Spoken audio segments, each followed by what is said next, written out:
कैसे हैं आप सब? आई होप कि आप सब बिल्कुल ठीक हैं, अपनी सेहत का ख्याल रख रहे हैं। इस पैंडमिक पे जो भी प्रिकॉशंस लेने हैं अपनी सेफ्टी मेजर्स के लिए, वो सारी चीज़ों को आप फॉलो कर रहे हैं। और क्योंकि आपकी रेगुलर क्लासेस नहीं चल रही हैं, तो जो भी चीज़ें हम ऑनलाइन तरीके से पढ़ रहे हैं, ऑनलाइन मीडियम के थ्रू पढ़ रहे हैं, आई होप कि आप प्रॉपर अटेंशन दे रहे हैं, उन सारी चीज़ों को समझने की कोशिश भी कर रहे हैं। बहुत इम्पॉर्टेंट है कि जो भी चीज़ें आपको पढ़ाई जा रही हैं, आप प्रॉपर टाइम दे करके उसका रेगुलर रिवीजन करें। यानी कि जो हमने लास्ट टर्म पे पढ़ा था या उसके पहले पढ़ा था, उन सारी चीज़ों को आप प्रॉपर तरीके से रिवाइज करते रहिए।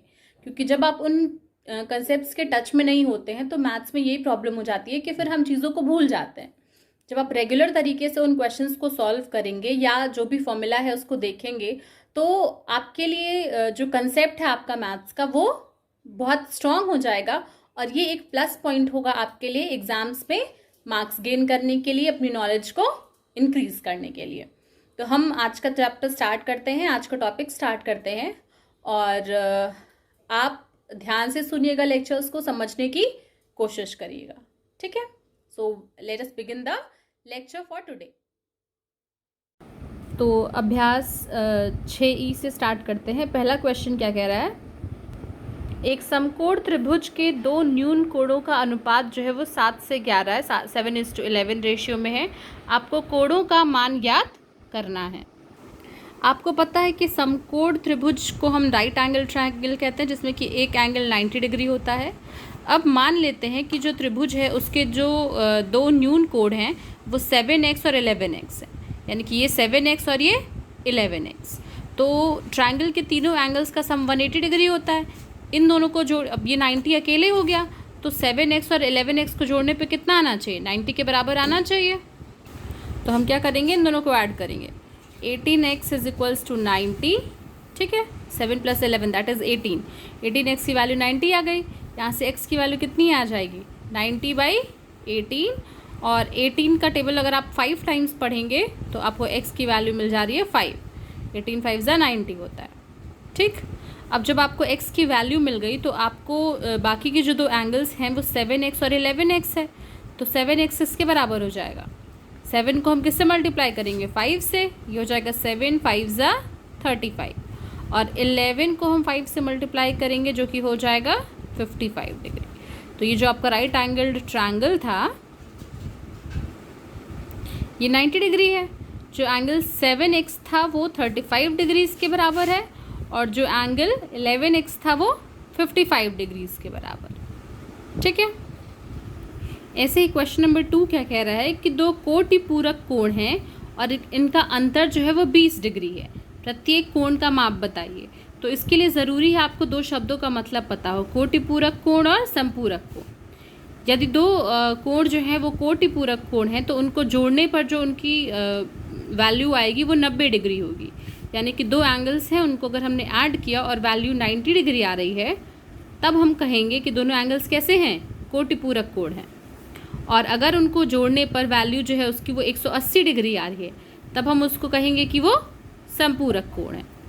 तो चलिए देखते हैं क्वेश्चन नंबर 2 को कैसे सॉल्व करेंगे। तो मान लेते हैं कि पहला कोण जो है वो x डिग्री के बराबर है। तो दूसरा कोण कितना हो जाएगा? x - 20। क्यों? क्योंकि इन दोनों कोणों का अंतर जो है वो 20 है।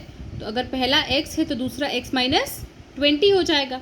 अब अगला काम हम क्या करेंगे कि इन दोनों कोणों को जब हम जोड़ेंगे तो वैल्यू कितना आना चाहिए? 90 आना चाहिए, 90 डिग्री, क्योंकि ये दोनों कैसे हैं? कोटि पूरक कोण हैं। तो x में x - 20 हमने जोड़ा और वैल्यू आ रही है 90। ऐड करेंगे, ये हो जाएगा 2x - 20 इज इक्वल्स टू 90। यहाँ पर हम इम्प्लाइज का साइन बनाएंगे। यहाँ से 2x बराबर हो जाएगा 90 + 20 के, दैट इज़ 2x बराबर हो जाएगा 110 के। यहाँ से x कितना हो जाएगा? 2, दैट इज़ 55 डिग्रीज। तो फाइनली हमें x की वैल्यू कितनी मिल गई है? 55 डिग्रीज मिल गई है। अब हमें x की वैल्यू 55 डिग्री मिल गई है, तो x - 20 कितना हो जाएगा? 55 - 20 दैट इज़ 35। तो जो दो एंगल्स थे जिनके बारे में हमसे पूछा जा रहा था, उसमें से पहला एंगल है 55 डिग्री और दूसरा एंगल है 35 डिग्री। ऐसे ही आप क्वेश्चन नंबर 3 करेंगे। पहला एंगल आप x मानेंगे तो दूसरा हो जाएगा x - 40। दोनों को जोड़ने पर फाइनल वैल्यू आएगी 180 डिग्री। उसको सॉल्व करके हम x की वैल्यू निकालेंगे और फिर x - 40 की। तो क्वेश्चन नंबर 3 जो है वो क्वेश्चन नंबर 2 की तरह ही है, आप उसको सॉल्व करने की कोशिश करेंगे। हम आ जाते हैं क्वेश्चन नंबर 4 पे। क्या कह रहा है क्वेश्चन कि एक आयताकार मैदान है जिसकी जो बाउंड्री है वो 190 मीटर लंबे तार से घिरी हुई है। यानी कि जो फील्ड है उसका जो पेरीमीटर है वो 190 मीटर्स है। यदि मैदान की लंबाई उसकी चौड़ाई की 1.5 गुनी हो तो मैदान की लंबाई और चौड़ाई अलग अलग आपको निकालनी है। आपको दिया गया है कि फील्ड का जो पेरीमीटर है वो कितना है, 190 मीटर है। अब कहा जा रहा है कि इसकी लंबाई जो है L मान लें अगर, तो वो चौड़ाई की 1.5 गुनी है। ठीक है, यानी कि लंबाई अगर L है और चौड़ाई अगर B है तो L बराबर है 1.5 B के। अब पेरीमीटर का फॉर्मूला आपको पता है, 2 × L + B बराबर होता है पेरीमीटर के, जो कि आपको दिया गया है 190। यहाँ लिखेंगे, आपको पता है पेरीमीटर की वैल्यू होती है 2 × L + B। ठीक है, तो 2 × L की वैल्यू कितनी आई है, 1.5 B। तो यहाँ लिखेंगे 1.5 B + B और ये बराबर हो जाएगा किसके, 190 के।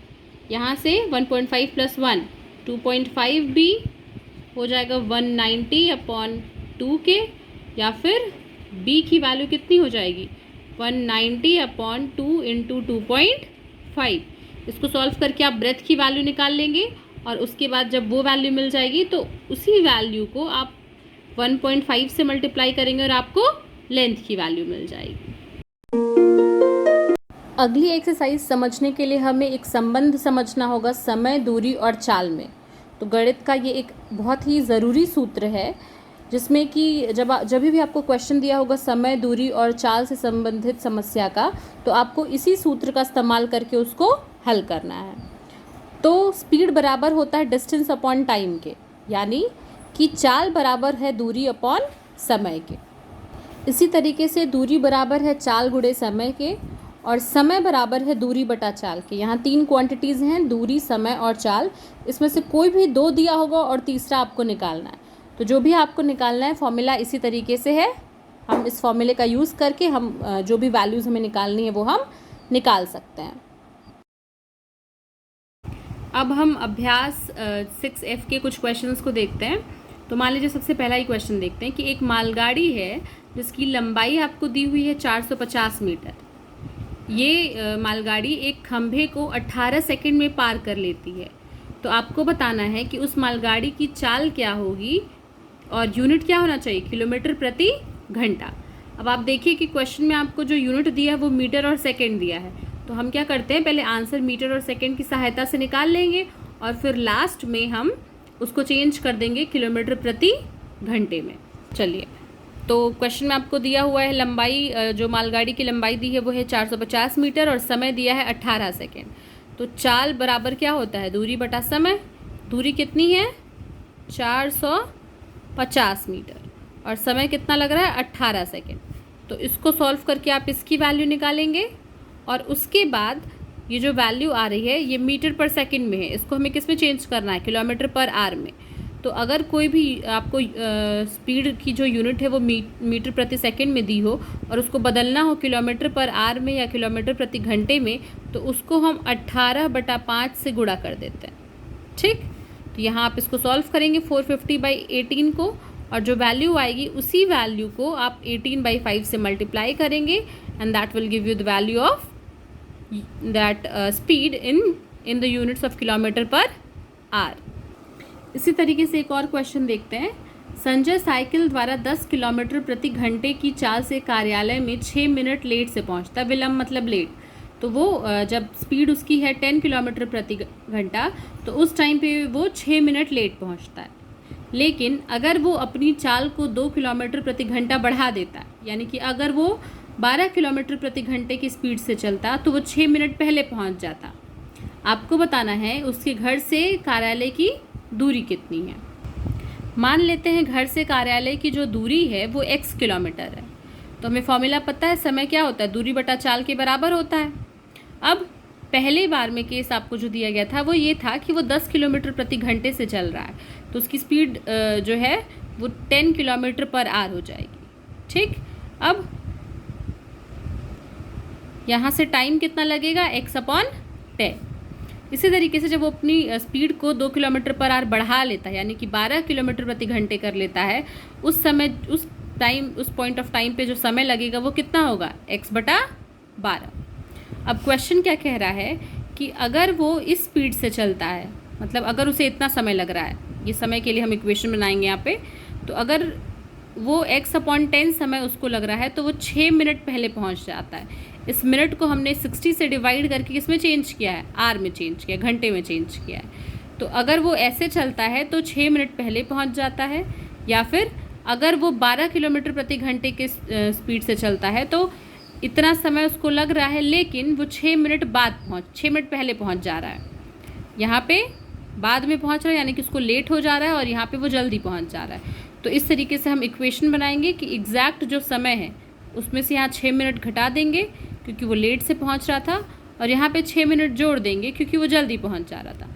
अब इस इक्वेशन को आप सॉल्व करेंगे तो x/10 माइनस x/12, और ये बराबर हो जाएगा 6/60 प्लस 6/60। इसको आप सॉल्व कर सकते हैं। एलसीएम कितना आएगा, 12 और 10 का 60 आएगा। नाउ 10 6 या 60, तो ये हो जाएगा 6x माइनस 5x बराबर 6×6 12। ये 60 और ये 60 कैंसिल हो गया। 6x में से 5x गया तो क्या बचा, x, और ये किसके बराबर है, 12 के बराबर। तो क्वेश्चन में जो हमने स्टार्टिंग में माना था कि घर से कार्यालय की दूरी जो है वो x किलोमीटर है, तो हमने सॉल्व करके दिखा दिया कि ये वैल्यू कितनी है, 12 किलोमीटर के बराबर है।